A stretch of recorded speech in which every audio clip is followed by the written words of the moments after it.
Isang mapagpalang araw po sa ating lahat. Welcome back po sa ating 365 daily devotion with Pastor Russell Lucam po. So, ang topic po natin for today, Jacob's complicated relationship. At syempre, patuloy pa rin po tayo sa ating Bible characterization. So, sabi dito,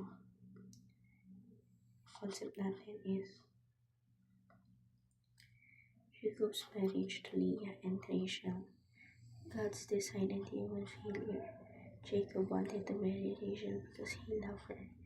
He worked 7 years for her. But on the wedding night, Laban deceived him and gave Leah instead. Later, Jacob also married Rachel. This family began with love, but also with lies, favoritism, and fate. Jacob's marriage shows us God's design for marriage, and also where people make serious mistakes.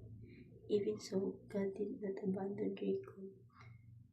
God worked through this broken situation to continue His promise.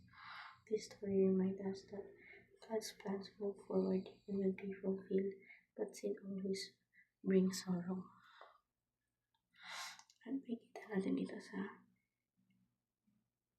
Genesis chapter 29 verse 15 to 30. Ang sabi dito, pagkalipas ng isang buwan, sinabi ni Laban kay Jacob, hindi dahil magkamag-anak tayo ay pagtatrabuhin kita ng walang bayad.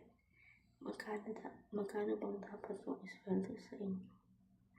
Si Laban ay 2 anak na dalaga, si Leah ang nakakatanda, si Rachel ang nakakabata. Mapupungay ang mga mata ni Leah, ngunit mas maganda at tsaka akit si Raquel. So ngayon, sa ating teaching, first teaching, what is legal culture does not always mean moral. So, kung ano yung culture natin, minsan hindi siya yung totoo, really kinakalabasan na ending. Sa ating second teaching, marriage is designed for one man and one woman.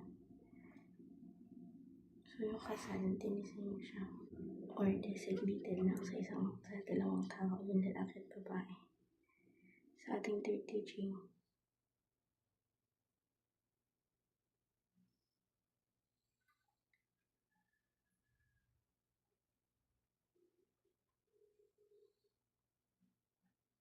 second teaching, third teaching, complicated relationship is that beyond the redemption.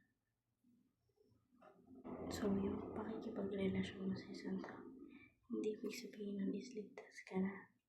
So, dadaw tayo sa ating application, first application. Do not deceive, otherwise you will be deceived. So, huwag mong gawin sa ibang tao yung ayaw mong gawin sa'yo. Sa ating second application, entrust your relationship to God for redemption. So, yung relasyon mo, dapat isaalang-alang mo sa Diyos. Sa ating third application, make a promise to be faithful to only one spouse. Dapat iisa lang yung asawa mo, iisa lang yung pinakamahawakan. Sa ating discussion, why should we base our morality on the Bible and not on cultural basahan? Kasi kay God lang mula yung pang-asawa. So, kay God tayo at hingi ng advice. So, ayun lang po for today's discussion. Thank you for watching.